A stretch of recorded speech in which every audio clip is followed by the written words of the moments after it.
ਸਤਨਾਮ ਸ਼੍ਰੀ ਵਾਹਿਗੁਰੂ ਸਾਹਿਬ JIO. परम सन्मानयोग गुरु रूप गुरु खालसा साध संगत जी, वाहिगुरु जी का खालसा वाहिगुरु जी की फतेह।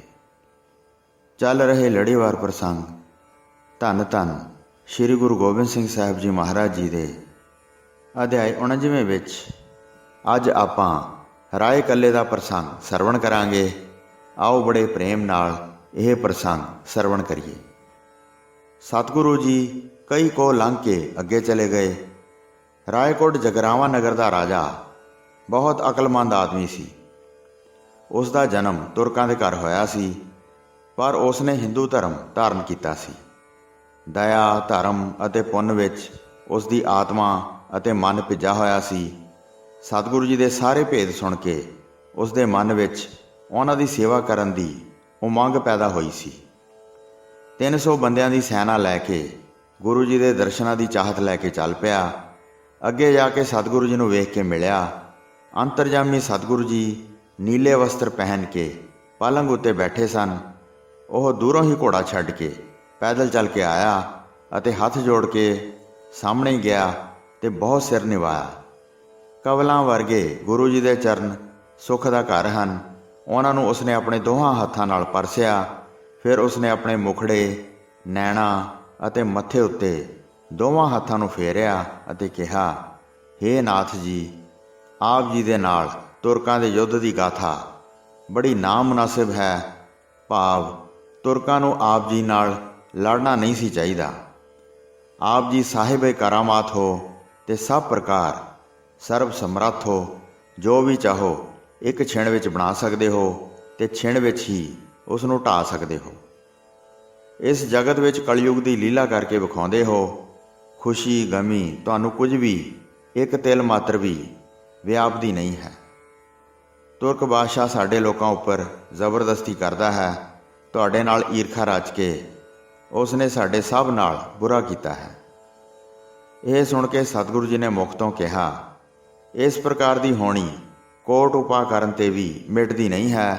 बेशक कोई इस्त्री होवे जां पुरुष, देवते दैंतां सब नूं अपने सिर उपर झलनी पैंदी है। मनुख विचारे दी की गल है जिहड़ा इस नूं वेख के हटा देवे।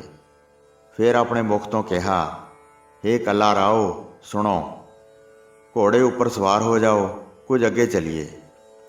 सतगुरु जी का हुक्म मन के राय कल्ला घोड़े ते सवार हो गया ते सतगुरु जी भी चल पे। फिर लम्मे पिंड विच पहुँच के राय कल्ला ने कहा, उतर के हुण तुसीं कुछ आराम करो। बहुत दूर तो आए हो, मेरे उपर किरपा करो, सुंदर दृष्टि नाल वेखो। लम्मे पिंड विच हुण ठहरीए। मैं तुहाडा सतसंगी आया हाँ, इत्थे बैठ के कुछ समा बतीत करो। मेरी उमंग नूं तुसीं पूरा करो। यह सुन के सतगुरु जी बोले, कोई बड़ी छेती जाके सरहंद विच जाके खबर लियावे, तद तक इस थां ठहरांगे, फिर अगे जावांगे।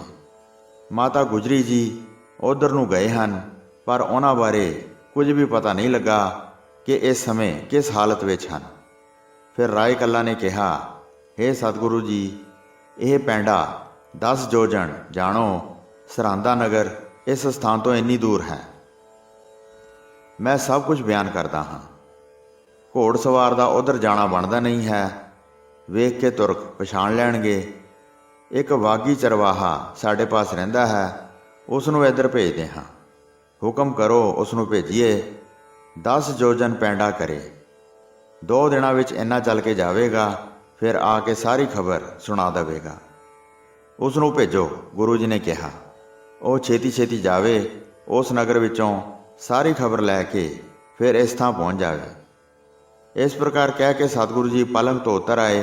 फिर गुरु जी उस थां ही ठहर गए ते सब प्रकार के भै दूर हो गए। फिर राय कल्ला ने उस वागी नूं सद के सरहंद वल नूं भेजिया ते उसनूं सिखाया कि छेती आना, तैनूं बहुत धन बख्शांगे जे तू किसी देरी बगैर भजदा होया राहे राह जावेंगा। उस वेले सवेर का समा सी। जद वागी चले गया, हवा वांग तेज भजदा होया वह बहुत काली काली चलदा गया। ਜਿਹੜਾ ਤੁਰਕਾਂ ਦਾ ਵੱਡਾ ਲਸ਼ਕਰ ਫੈਲਿਆ ਹੋਇਆ ਸੀ ਉਹ ਉਸ ਸਮੇਂ ਚਲਾ ਜਾ ਰਿਹਾ ਸੀ ਤੇ ਉਸ ਦੇ ਸਾਰੇ ਡੇਰੇ ਸਰਹੰਦ ਚਲੇ ਗਏ ਸਨ। ਉਹ ਸਾਰੇ ਬਹੁਤ ਹੈਰਾਨ ਸਨ। ਕਈ ਕਹਿੰਦੇ ਸਨ, ਨਾ ਗੁਰੂ ਜੀ ਲੱਭੇ ਹਨ, ਨਾ ਕਿਸੇ ਨੇ ਵੇਖੇ ਹਨ। ਗੁਰੂ ਜੀ ਸਾਰਿਆਂ ਦੇ ਵਿੱਚ ਦੀ ਨਿਕਲ ਗਏ ਹਨ। ਗੁਰੂ ਜੀ ਵੱਡੇ ਸੂਰਬੀਰ ਹਨ। ਕਈ ਕਹਿੰਦੇ ਸਨ, ਯੁੱਧ ਵਿੱਚ ਹੀ ਖਤਮ ਹੋ ਗਏ ਹਨ, ਇਸ ਕਰਕੇ ਵੇਖੇ ਨਹੀਂ ਗਏ ਹਨ। ਲੱਖਾਂ ਲੋਥਾਂ ਵਿੱਚ ਕੋਈ ਕਿਸ ਵਿਧੀ ਨਾਲ ਉਹਨਾਂ ਨੂੰ ਲੱਭ ਸਕਦਾ ਸੀ। ਇਸ ਪ੍ਰਕਾਰ ਦੀਆਂ ਗੱਲਾਂ ਤੁਰਕ ਆਪਸ ਵਿੱਚ ਮਿਲ ਕੇ ਕਰਦੇ ਸਨ। ਸਾਰੇ ਫਿਰ ਸਰਹੰਦ ਨੂੰ ਚਲੇ ਗਏ। ਉਹਨਾਂ ਦਾ ਦੁੱਖ ਬਹੁਤ ਵੱਧ ਗਿਆ ਸੀ। ਨਗਰ ਨਗਰ ਘਰ ਘਰ ਰੋਣੇ ਪਏ ਹਨ। ਜਿੱਥੇ ਕਿੱਥੇ ਮਨੁੱਖ ਮਾਰੇ ਹਨ। ਚਾਚਾ, ਭਤੀਜਾ, ਪੁੱਤਰ, ਪਿਤਾ, ਕਿਤੇ ਭਰਾ ਮਾਰੇ ਹਨ। ਸਹੁਰਾ ਜਵਾਈ, ਭੈਣ ਦਾ ਪੁੱਤਰ, ਕਿਤੇ ਬਹਿਨੋਈ ਮਾਰੇ ਹਨ। ਕਈ ਮਾਮੇ ਭਾਣਜੇ ਮਾਰੇ ਹਨ। ਕਈਆਂ ਦੇ ਰਿਸ਼ਤੇਦਾਰ ਮਾਰ ਦਿੱਤੇ ਹਨ। ਜਿੱਥੇ ਕਿੱਥੇ ਮੌਤ ਦੀਆਂ ਸੁਣਾਉਣੀਆਂ ਗਈਆਂ ਹਨ ਤੇ ਔਰਤਾਂ ਮਿਲ ਮਿਲ ਕੇ ਪਿੱਟਦੀਆਂ ਹਨ। ਆਪਣੇ ਸੰਬੰਧੀਆਂ ਨੂੰ ਯਾਦ ਕਰਕੇ ਉਹਨਾਂ ਦੇ ਅਨੇਕ ਗੁਣ ਉਚਾਰਨ ਕਰਦੇ ਹਨ। ਦਿੱਲੀ ਤੋਂ ਲੈ ਕੇ ਲਾਹੌਰ ਤੱਕ ਰੋਣਾ ਪਿੱਟਣਾ ਪਿਆ ਸੀ। ਕਾਬਲ ਅਤੇ ਕੰਧਾਰ ਤੱਕ ਸਾਰਿਆਂ ਦੇ ਮਨ ਕਸ਼ਟ ਨਾਲ ਪਰੋਏ ਹੋਏ ਸਨ। ਜਿੱਥੇ ਜਿੱਥੇ ਤੁਰਕਾਂ ਦਾ ਵਾਸਾ ਹੈ ਉੱਥੇ ਉੱਥੇ ਦੁੱਖ ਪਸਰਿਆ ਹੋਇਆ ਹੈ। ਮਾਨੋ ਸ਼ੋਕ ਇਸ ਦੇਸ਼ ਨੂੰ ਜਿੱਤ ਕੇ ਪਹਾੜਾਂ ਵਿੱਚ ਚਲਾ ਗਿਆ ਹੈ। ਹਜ਼ਾਰਾਂ ਮੀਏ, ਰਾਣੇ ਤੇ ਰਾਜੇ ਮਰੇ ਪਏ ਹਨ। ਪਹਾੜਾਂ ਬਹੁਤ ਰੋਂਦੀਆਂ ਹਨ ਤੇ ਵੱਡਾ ਕਰੁਣਾ ਰਸ ਛਾਇਆ ਹੋਇਆ ਹੈ। ਇਸ ਪ੍ਰਕਾਰ ਧਰਤੀ ਤੇ ਸ਼ੋਕ ਛਾ ਗਿਆ। ਜਿੱਥੇ ਕਿੱਥੇ ਖਬਰ ਪਹੁੰਚ ਗਈ। ਜਿਹੜੇ ਲਸ਼ਕਰ ਸਰਹਿੰਦ ਨੂੰ ਗਏ ਸਨ ਉਹ ਬਹੁਤ ਹੈਰਾਨ ਹੋ ਕੇ ਬੋਲ ਰਹੇ ਸਨ, ਗੁਰੂ ਨਾਲ ਲੜਨਾ ਕਿਆਮਤ ਸਮਾਨ ਹੈ। ਬਹੁਤ ਸੂਰਬੀਰ ਉਹਨਾਂ ਨੇ ਖਪਾ ਦਿੱਤੇ ਹਨ। ਫਿਰ ਵੀ ਕਿਸੇ ਨੇ ਵੀ ਉਹਨਾਂ ਨੂੰ ਫੜਿਆ ਨਹੀਂ ਹੈ। ਯੁੱਧ ਵਿੱਚ ਸੂਰਬੀਰਾਂ ਨੂੰ ਮਾਰ ਕੇ ਚਲੇ ਗਏ ਹਨ। ਇਸ ਪ੍ਰਕਾਰ ਸਾਰੇ ਦੇਸ਼ ਵਿੱਚ ਵੱਡਾ ਰੌਲਾ ਪਿਆ ਹੋਇਆ ਸੀ। ਤਦ ਵਾਗੀ ਸਰਹੰਦ ਨਗਰੀ ਦੇ ਵਿੱਚ ਪਹੁੰਚ ਗਿਆ। ਉਸਨੇ ਸਾਰੀ ਖਬਰ ਸੁਣੀ ਜਿਵੇਂ ਵੀ ਬੀਤੀ ਸੀ। ਸਤਿਗੁਰੂ ਜੀ ਸਵੇਰ ਤੋਂ ਰਾਏ ਕੱਲਾ ਪਾਸ ਬੈਠੇ ਸਨ ਤੇ ਤੁਰਕਾਂ ਨਾਲ ਯੁੱਧ ਦੀ ਵਾਰਤਾ ਕਰ ਰਹੇ ਸਨ। ਤੁਰਕਾਂ ਦਾ ਬਾਦਸ਼ਾਹ ਨੌਰੰਗਾ ਵੱਡਾ ਮੂਰਖ ਹੈ। ਹੁਣ ਤੁਰਕਾਂ ਦੇ ਰਾਜ ਦੀ ਜੜ ਨਹੀਂ ਰਹੇਗੀ। ਕੱਲਾ ਰਾਏ ਦੇ ਬਹੁਤ ਵਜ਼ੀਰ ਆ ਕੇ ਉਸ ਦੀ ਤਾਰੀਫ ਕਰਦੇ ਸਨ। ਹੇ ਸਤਿਗੁਰੂ ਜੀ, ਇਹ ਵੱਡੇ ਧਰਮਾਤਮਾ ਹਨ। ਇਹਨਾਂ ਨੇ ਬਹੁਤ ਦੁਸ਼ਟ ਵੈਰੀ ਮਾਰੇ ਹਨ। ਇਹਨਾਂ ਦਾ ਇਹ ਤਿਹਾੜਾ ਨਾਮ ਦਾ ਨਗਰ, ਜਿਹੜਾ ਤਿੰਨਾਂ ਪਾਸਿਆਂ ਤੋਂ ਘਿਰਿਆ ਹੋਇਆ ਹੈ, ਇੱਕ ਪਾਸੇ ਦਰਿਆ ਸਤਲੁਜ ਹੈ, ਦੂਜੇ ਪਾਸੇ ਮਾਲਵਾ ਹੈ ਤੇ ਤੀਜੇ ਪਾਸੇ ਪੁਆਧ ਹੈ, ਬਹੁਤ ਵੱਡੀ ਗਿਣਤੀ ਵਿੱਚ ਵਸ ਰਿਹਾ ਹੈ। ਇੱਥੇ ਦੁਸ਼ਟ ਤੁਰਕ ਰਹਿੰਦੇ ਸਨ, ਜਿਹੜੇ ਪਾਪ ਕਰਨ ਵਿੱਚ ਵੱਡੇ ਨਿਸ਼ਚਾਵਾਨ ਸਨ। ਉਹ ਪਾਪੀ ਬਹੁਤ ਗਊਆਂ ਕਤਲ ਕਰਦੇ ਸਨ। ਜਦ ਕੱਲਾ ਰਾਏ ਨੇ ਇਸ ਬਾਰੇ ਸੁਣਿਆ ਕਿ ਪਾਪ ਨੇੜੇ ਹੀ ਹੋ ਰਿਹਾ ਹੈ ਤਾਂ ਉਹ ਸਹਿ ਨਾ ਸਕਿਆ। ਸੈਨਾ ਇਕੱਠੀ ਕਰਕੇ ਇਹ ਚੜ੍ਹਾਈ ਕਰਕੇ ਚੱਲ ਪਏ ਤੇ ਨਗਾਰੇ ਗੂੰਜ ਉੱਠੇ। ਫਿਰ ਨਗਰ ਦੇ ਪਾਸ ਪਹੁੰਚ ਕੇ ਜੰਗ ਦਾ ਅਖਾੜਾ ਲਾਇਆ। ਪਹਿਲਾਂ ਬਾਹਰ ਨਿਕਲ ਕੇ ਲੜੇ ਤੇ ਇਹਨਾਂ ਨੇ ਹਮਲਾ ਕੀਤਾ। ਕਈਆਂ ਨੂੰ ਕਤਲ ਕੀਤਾ। ਕਈ ਵੇਖ ਕੇ ਭੱਜ ਗਏ। ਕਈ ਯੁੱਧ ਵਿੱਚ ਬੜੀ ਦਲੇਰੀ ਨਾਲ ਲੜੇ। ਫਿਰ ਲੜਾਈ ਮੰਡ ਕੇ ਨਗਰ ਵੱਲ ਮੋਰਚੇ ਲਏ। ਉਹ ਫਿਰ ਪ੍ਰਵੇਸ਼ ਕਰਕੇ ਨਿਕਲ ਨਾ ਸਕੇ। ਐਸੇ ਘੇਰੇ ਚਾਰੇ ਪਾਸਿਆਂ ਤੋਂ ਪਾਏ ਹੋਏ ਸਨ ਕਿ ਅੰਦਰਲੇ ਨਿਕਲ ਨਹੀਂ ਸਕਦੇ ਸਨ ਤੇ ਬਾਹਰਲੇ ਅੰਦਰ ਪ੍ਰਵੇਸ਼ ਨਹੀਂ ਕਰ ਸਕਦੇ ਸਨ। 1 ਸਾਲ ਲੜਦੇ ਰਹੇ। ਫਿਰ ਲਾਚਾਰ ਹੋ ਗਏ। ਡਰ ਧਾਰ ਕੇ ਮਿਲਣ ਵਾਸਤੇ ਫਿਰ ਵਿੱਚ ਕੁਝ ਗੱਲਬਾਤ ਕਰਾਉਣ ਵਾਲੇ ਵਿਚੋਲੇ ਪਾਏ। ਉਹ ਕਹਿਣ ਲੱਗੇ, ਹੇ ਰਾਜਾ ਜੀ, ਤੁਸੀਂ ਕਿਉਂ ਲੜਦੇ ਹੋ? ਕੁਝ ਸਾਡਾ ਲੈਣਾ ਦੇਣਾ ਤੇ ਨਹੀਂ ਹੈ। ਫਜ਼ੂਲ ਵਿੱਚ ਦੋਵਾਂ ਪਾਸਿਆਂ ਦੇ ਬਹੁਤ ਸੈਨਿਕ ਮਾਰੇ ਗਏ ਹਨ। ਰਾਏ ਕੱਲਾ ਨੇ ਫਿਰ ਕਿਹਾ, ਇਸ ਕਾਰਜ ਵਾਸਤੇ ਪਹਿਲਾਂ ਗਊਆਂ ਦੇ ਮਾਰਨ ਦੇ ਕਾਰਜ ਨੂੰ ਛੱਡੋ। ਮੈਂ ਇਸ ਦੇ ਰੋਸ ਵਾਸਤੇ ਲੱਖਾਂ ਦਾ ਧਨ ਖਰਚਿਆ ਹੈ। ਵੈਰੀ ਲਾਚਾਰ ਹੋ ਕੇ ਬੋਲੇ, ਅਸੀਂ ਹੁਣ ਤੁਹਾਡੀ ਗੱਲ ਮੰਨ ਲਈ ਹੈ। ਅੱਗੇ ਤੋਂ ਗਊ ਦਾ ਕਤਲ ਨਹੀਂ ਕਰਾਂਗੇ। ਸਾਡੀ ਗੱਲ ਨੂੰ ਸੱਚ ਜਾਣ ਲਓ। ਰਾਜੇ ਨੇ ਕਿਹਾ, ਜਾਮਨੀ ਦਿਓ। ਸਾਧ ਸੰਗਤ ਜੀ, ਜਾਮਨੀ ਦਾ ਮਤਲਬ ਹੁੰਦਾ ਹੈ ਜ਼ਿੰਮੇਵਾਰੀ ਜਾਂ ਗਵਾਹੀ। ਸੋ ਰਾਜੇ ਨੇ ਕਿਹਾ, ਜਾਮਨੀ ਦਿਓ, ਤੁਹਾਨੂੰ ਤਦ ਹੀ ਛੱਡਾਂਗਾ, ਨਹੀਂ ਤਾਂ ਜੰਗ ਕਰਕੇ ਬਲ ਧਾਰ ਕੇ ਤੁਹਾਨੂੰ ਸਭ ਨੂੰ ਕਤਲ ਕਰਨ ਲੱਗ ਜਾਵਾਂਗਾ। ਚੁਣ ਚੁਣ ਕੇ ਸਭ ਨੂੰ ਮਾਰਾਂਗਾ। ਇਹਨਾਂ ਦੀ ਜੜ ਅਤੇ ਖੁਰਾ ਖੋਜ ਹੀ ਮਿਟਾ ਦਿਆਂਗਾ। ਫਿਰ ਇਹ ਕਦੀ ਵੀ ਪਾਪ ਨਹੀਂ ਕਰਨਗੇ। ਐਸੇ ਪੁਰਖ ਵਸਾਵਾਂਗਾ। ਫਿਰ ਉਹ ਅੰਦਰ ਡਰ ਮੰਨ ਕੇ ਕਹਿਣ ਲੱਗੇ, ਜਾਮਨ ਕੌਣ ਹੋਵੇ? ਐਸਾ ਨੇੜੇ ਤੇੜੇ ਕੋਈ ਵਿੱਚ ਪੈਣ ਵਾਲਾ ਨਹੀਂ ਹੈ। ਕੌਣ ਸਾਡੇ ਵਿੱਚ ਮੁਨਸਫ ਬਣ ਕੇ ਖਲੋਵੇ? ਹੋਰ ਇੱਥੇ ਕੋਈ ਵਿਖਾਈ ਨਹੀਂ ਦਿੰਦਾ ਹੈ। ਅਸੀਂ ਸਭ ਬਾਰੇ ਵਿਚਾਰ ਕੀਤੀ ਹੈ।